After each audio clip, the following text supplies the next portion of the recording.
చంద్రబాబు నాయుడు గారు చెప్తున్నారు 17 మెడికల్ కాలేజీలు వస్తే ఒక కాలేజ్ మాత్రమే పూర్తయింది, మిగతా 16 అలాగే పెట్టాడు జగన్మోహన్ రెడ్డి అని మాట్లాడుతున్నారు.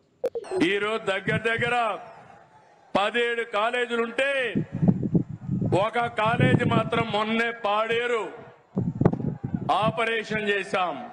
కేబినెట్ సమావేశం ముగిసిన తర్వాత పార్థసారథి గారు కేబినెట్ మంత్రి మీడియాకు బ్రీఫ్ చేసిన సందర్భంగా చెప్పిన మాట 10 కాలేజీలు మాత్రం పెండింగ్ ఉన్నాయి, 5 కాలేజీలు మాత్రమే పూర్తి చేసింది వైసీపీ సర్కారు, మిగతా కాలేజీలన్నీ పీపీపీ మోడల్లో ఇస్తున్నామని చెప్పారు. మీ మంత్రి కేబినెట్ మీటింగ్ తర్వాత చెప్పిన దానికి అనంతపురం సభలో మీరు చెప్పిన దానికి సంబంధం లేకపోతే దేన్ని నమ్మాలి? రెడ్డి గారు, మీరు ముఖ్యమంత్రిగా ఉన్నటువంటి 5 సంవత్సరాల కాలంలో మెడికల్ కాలేజీలకు సంబంధించి మాట్లాడుకుంటే మీరు తీసుకొచ్చింది కేవలం 5 కళాశాలలు. అదేవిధంగా 2019-24 మధ్య అప్పటి ప్రభుత్వంలో 17 మెడికల్ కాలేజెస్ విత్ హాస్పిటల్స్ ఈ పార్ట్ మీరు సరిగా పూర్తిగా మరి ఆనాటి ప్రభుత్వంలో 7 మాత్రమే పూర్తి చేసి కొన్ని చిన్న ఇబ్బందులు ఉన్నా కూడా పూర్తి చేయడం జరిగింది. ఈ పార్ట్ గ్రౌండ్ చేసింది కేవలం 5 కళాశాలలు, అవి కూడా అసంపూర్తిగా. మరి ఆనాటి ప్రభుత్వంలో 7 మాత్రమే పూర్తి చేసి కొన్ని చిన్న ఇబ్బందులు ఉన్నా కూడా పూర్తి చేయడం జరిగింది. సమస్యలు 2 ఏళ్ల పాటు రాష్ట్రాన్ని పీడిస్తా ఉన్నా కూడా, ఎన్ని ఇబ్బందులు పడినా కూడా ఎక్కడా కూడా చిత్తశుద్ధిలో లోపం చూపించాలి. అంత కమిట్మెంట్ తో అడుగులు ముందుకు వేశాం కాబట్టి అతి కొద్ది కాలంలోనే Vizianagaram medical college, government medical college Vizianagaram, Rajahmundry medical college, ఇవి రాజమండ్రి మెడికల్ కాలేజ్లో క్లాసులు, ఏలూరు మెడికల్ కాలేజ్, ఇవి ఏలూరు మెడికల్ కాలేజ్లో క్లాసులు, మచిలీపట్నం మెడికల్ కాలేజ్, ఇవి మచిలీపట్నం మెడికల్ కాలేజ్లో అవైలబుల్ గా ఉన్న క్లాసులు, నంద్యాల మెడికల్ కాలేజ్, ఇవి నంద్యాల మెడికల్ కాలేజ్లో అవైలబుల్ గా ఉన్న క్లాసులు. ఇవి కాక ఎన్నికలు వచ్చే నాటికి పాడేరు, పులివెందుల కాలేజీలు కూడా క్లాసులకు సిద్ధమయ్యాయి. పాడేరు ఎన్నికలు వచ్చే నాటికి ఇది పాడేరు మెడికల్ కాలేజ్ క్లాస్ రూమ్లు, పులివెందుల మెడికల్ కాలేజీని ప్రారంభించిన అనంతరం పరిశీలిస్తున్న వైఎస్ జగన్. అంటే 7 మెడికల్ కాలేజ్, 17లో 7 మెడికల్ కాలేజీలను క్లాసులను కూడా అందుబాటులోకి తీసుకొచ్చాం. ఒక మెడికల్ కాలేజ్ తీసుకురావాలంటే అదేమి ఆశామాషి విషయమేమి కాదు. 100 ఏళ్లలో ఆంధ్రప్రదేశ్ రాష్ట్రంలో 11 మెడికల్ కాలేజెస్ ఉన్నాయి మనకి. 5 ఏళ్ల జగనన్న పాలనలో ఒకేసారి ఈ రాష్ట్రంలో 17 కొత్త గవర్నమెంట్ మెడికల్ కాలేజెస్ ని సుమారు 8,500 కోట్ల వ్యయం ఖర్చు చేస్తూ తీసుకురావాలి అని శ్రీకారం చుట్టినటువంటి గొప్ప నాయకుడు జగన్మోహన్ రెడ్డి గారు. ఇది దేశ చరిత్రలో మీరు ఎక్కడైనా చూడండి, ఎక్కడ ఇంతటి సాహసం ఎవ్వరూ చేయలేదు. అలాంటి గొప్ప సాహసం పేదవాడి ఆరోగ్యం కాపాడడానికి నాణ్యమైన వైద్య సేవలు ఎక్కడికక్కడ టెరిషరీ కేర్ ని బలోపేతం చేసి సూపర్ స్పెషాలిటీ వైద్య సేవలు అందించాలనేటువంటి గొప్ప ఆలోచనతో జగన్మోహన్ రెడ్డి గారు ఈ నిర్ణయం తీసుకొని దీనికి శ్రీకారం చుట్టారు. ఈ మెడికల్ కాలేజెస్ మీద ఏదైతే ప్రైవేటైజేషన్ పేరుతో తీసుకున్నటువంటి ఈ నిర్ణయాన్ని వెనక్కి తీసుకోవాలని చెప్పి వైఎస్ఆర్ కాంగ్రెస్ పార్టీ డిమాండ్ చేస్తుంది. మేము రేపు అధికారంలోకి వచ్చాక వైఎస్ఆర్ ఒక మెడికల్ కాలేజ్ ఖచ్చితంగా జగన్మోహన్ రెడ్డి గారిని మనం అప్రిషియేట్ చేయాలి. 17 మెడికల్ కాలేజీలు ఆంధ్రప్రదేశ్కి తీసుకురావడం అనేది మామూలు విషయం కాదు, ఖచ్చితంగా అసాధారణమైన. 2019లో జగన్మోహన్ రెడ్డి గారు అధికారంలోకి వచ్చాక 2 కాదు 4 కాదు, మా రాష్ట్రానికి 17 కావాలి అని చెప్పి విడతల వారీగా కేంద్రంతో మాట్లాడి 17 కొత్త మెడికల్ కాలేజీలు మంజూరు చేయించుకున్నారండి. ఇది గొప్ప విషయం. అలాగే ఈ 17 మెడికల్ కాలేజీలకు కావాల్సిన భూమి చూసి కన్స్ట్రక్షన్ కూడా మొదలు పెట్టారండి. ఇది కూడా గొప్ప విషయం. 4 మెడికల్ కాలేజీలు కన్స్ట్రక్షన్ పూర్తయింది, క్లాసులు కూడా మొదలయ్యాయి. పులివెందుల, మచిలీపట్నం, ఏలూరు అండ్ ఇంకోటి విజయనగరం, రాజమండ్రి, నాకు సరిగ్గా గుర్తులేదు. ఇంకోటి మొత్తానికి 4 మెడికల్ కాలేజీలు కన్స్ట్రక్షన్ పూర్తయి క్లాసులు కూడా మొదలయ్యాయి జగన్మోహన్ రెడ్డి గారు ఉన్నప్పుడే. జగన్మోహన్ రెడ్డి గారు మళ్ళీ అధికారంలోకి వచ్చుంటే ఈ పాటికి ఇంకొక 5 మెడికల్ కాలేజీలు మొదలయ్యాయి, క్లాసులు మొదలయ్యాయి. మొత్తం మీద 17 మెడికల్ కాలేజీలు అన్నమాట.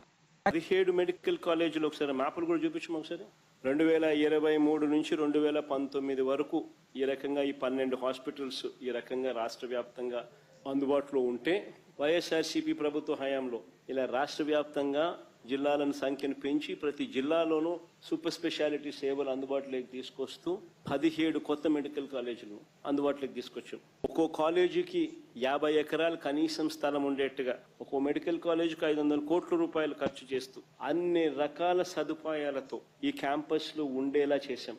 రాష్ట్ర అభివృద్ధికి, అత్యాధునిక వైద్యానికి మన రాష్ట్రం చిరునామాగా నిలిచేట్టుగా స్టేట్ ఆఫ్ ది ఆర్ట్ అంటే one of the finest medical కాలేజెస్ని తీసుకొచ్చే కార్యక్రమం చేసినాం. ప్రతి ఒక్కరూ కూడా ఆ మెడికల్ కాలేజ్ దారిలో నుంచి పోయేటప్పుడు ఆ మెడికల్ కాలేజ్ కనపడితే ఆగి చూసి ఆహా అని పోయే పరిస్థితి తీసుకొచ్చినాం. ముఖ్యమంత్రులుగా పనిచేసే వాళ్ళకు గాంభీర్యం ఉండాలి, ధైర్యం ఉండాలి. రాజశేఖర్ రెడ్డి అనే ముఖ్యమంత్రి ఉండే, నేను చెప్తా ఉన్నా మీ ముందు ఇయ్యాలి. ఆయన ఆరోగ్యశ్రీ అని ఒక పథకం తెచ్చిండు.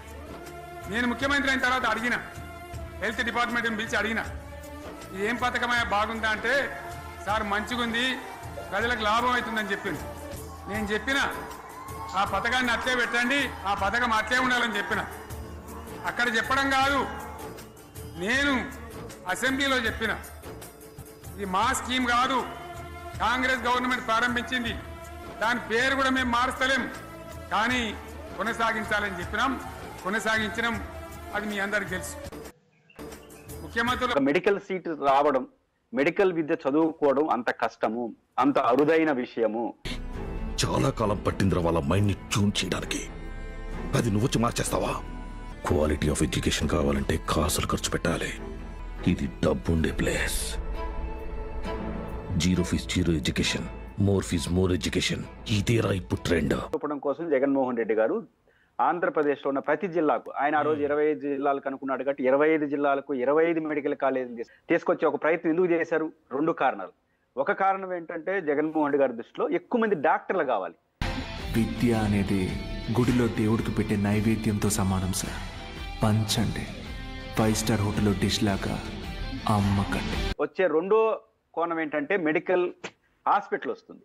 ప్రతి మెడికల్ కాలేజీకి పర్మిషన్ రావాలంటే అనివార్యంగా హాస్పిటల్ ఉండాలి. బహుశా 500 బెడ్డెడ్ హాస్పిటల్ ఉండాలి. అప్పుడు జగన్ గారి వ్యూహం ఏమవుతుంది? ప్రభుత్వం ఒక మెడికల్ కాలేజీ పర్మిషన్ తీసుకోవాలంటే అనివార్యంగా హాస్పిటల్ వస్తుంది. ఉన్నతమైన వైద్యం అందరికీ ఉచితం, అదే నా డ్రీమ్. అప్పుడేమవుతుంది? ప్రతి జిల్లాకి పేదలకు ఉచితంగా వైద్యం వస్తుంది. అక్కడ డాక్టర్లు ఉంటారు, విద్యార్థులు ఉంటారు. అంత బహుముఖ వ్యూహంతో ఒక పక్క ప్రజలకు వైద్యం, ఇంకో పక్క చదువు డాక్టర్ల కోసం. రెండోది మన కర్ణాటక, తమిళనాడుకి పోకుండా ఇక్కడ చదువుకోవచ్చు. ఉన్నవాడిని కొట్టు, లేనివాడికి పెట్టు అన్నది జగన్ హయాంలో జరిగింది. లేనివాడిని కొట్టు, ఉన్నవాడిని పెంచు అన్నది చంద్రబాబు హయాంలో జరుగుతుంది. పీపీపీ మోడల్లో మేము కాలేజీలు ఎస్టాబ్లిష్ చేయడానికి ఇవాళ మేము కోరుకున్నాం. అది కూడా ఎట్లా? ఎవరైతే ముందుకు వస్తారో ఈ కాలేజీలు ఏర్పాటు చేయడానికి వాళ్ళు చారిటబుల్ ట్రస్ట్ పెట్టాలి, సెక్షన్ 8 కంపెనీ మాత్రమే పెట్టాలి, సేవాభావంతో మాత్రమే ఈ కాలేజీలు రన్ చేయాలి, ఒక్క పైసా కూడా దీనిలో నుంచి లాభం ఆర్జించడానికి వీలు లేదు అని కండిషన్ పెట్టి మరి మేము పీపీపీ మోడల్కి వెళ్తే దీనిలో ఎవరికి ఏం దోచి పెడతా ఉన్నాం?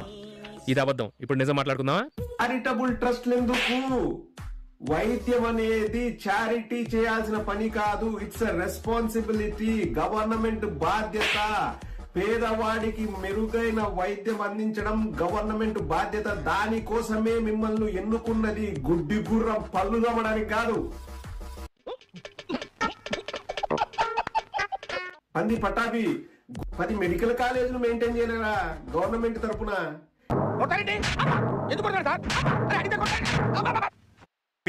అలాగే మరొకటి మెడికల్ కాలేజీల ఇష్యూ.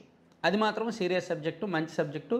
జగన్మోహన్ రెడ్డి గారు కరెక్ట్గా డీల్ చేస్తే ఖచ్చితంగా మైలేజ్ వస్తుంది. ఆయన కూడా అలాగే డీల్ చేశారు కూడా, చెప్పారు, బాగానే చెప్పారు. స్వాతంత్రం వచ్చిన తర్వాత నుంచి 2019 వరకు రాష్ట్రంలో కేవలం 12 మెడికల్ కాలేజీలు మాత్రమే ఉన్నాయి. 2019 నుంచి 24 మధ్యలో నేను 17 మెడికల్ కాలేజీలు తీసుకొచ్చాను. అసలు చంద్రబాబు గారు 15 ఏళ్ళు ముఖ్యమంత్రిగా పనిచేసిన ఒక్కటంటే ఒక్క మెడికల్ కాలేజీ కూడా తీసుకురాలేదు. నేను తీసుకొచ్చిన మెడికల్ కాలేజీలను కూడా వాళ్ళు మెయింటైన్ చేయలేకపోతున్నారు, పీపీపీకి ఇచ్చేస్తున్నారు. సో ఒకవేళ పీపీపీకి ఎవరైనా ఇస్తే, ఎవరైనా ప్రైవేట్ వాళ్ళు దాన్ని తీసుకుంటే మేము మళ్ళీ అధికారంలోకి వస్తే మాత్రం మళ్ళీ ప్రభుత్వం తీసుకుంటాము, ఎవరో కూడా టెండర్లో వేయొద్దు అని వార్నింగ్స్ కూడా ఇచ్చారు. సో అంటే ఈ విషయంలో మెడికల్ కాలేజీల విషయంలో ఆయన సబ్జెక్ట్ కూడా కొంచెం స్ట్రాంగ్గా చెప్పారు, స్ట్రైట్ చెప్పారు. వాటిని మీరు బరి తెగిస్తే మాత్రం ఒకటి చెప్తా ఉన్నా, ఎవరైనా టెండర్లలో పార్టిసిపేట్ చేయండి, ఎవడైనా రాండి, కానీ ప్రతి ఒక్కరికి వార్నింగ్ ఇస్తాను. రేపు పొద్దున మేము వచ్చిన తర్వాత రద్దు చేస్తాం, మళ్ళీ వెనక్కి తీసుకుంటాం. ఇది మాత్రం ఖచ్చితంగా అందరూ గుర్తుపెట్టుకోమని చెప్తాను. పొరపాటును మీరు బరి తెగిస్తే మాత్రం సింహానికి సింహమా నీవు అడవికి రాజు అని దాన్ని చూసి ఎవరో జాలిపడి ఇవ్వలేదు. దాని పరుగు, దాని చూపు, దాని లక్ష్యం, దాని శక్తి, దాని కష్టమే దానికి ఆ పేరు తెచ్చిపెట్టింది. నీకు అంతే. సింహం అడవికి రాజు కదా అని మిగతా ప్రాణులు వాటంతటా అవే వచ్చి బలవుతున్నాయా? లేదు కదా. రాజైనా సరే, తిరుగులేని జీవైనా సరే గెలుపు కోసం, కడుపు కోసం పరుగెట్టాల్సిందే. వింటున్నావా మిత్రమా? నువ్వు అంతే. అంతా అంతా నీలోనే ఉంది. అంటే ఈ 17 మెడికల్ కాలేజీలను కూడా స్కాములు చేస్తూ అమ్మేయడం. హైట్ ఆఫ్ కరప్షన్ అంటే ఇదే. ప్రైవేటీకరణను మేము అడ్డుకుంటాం, అన్ని రకాల పోరాటాలు చేస్తాం.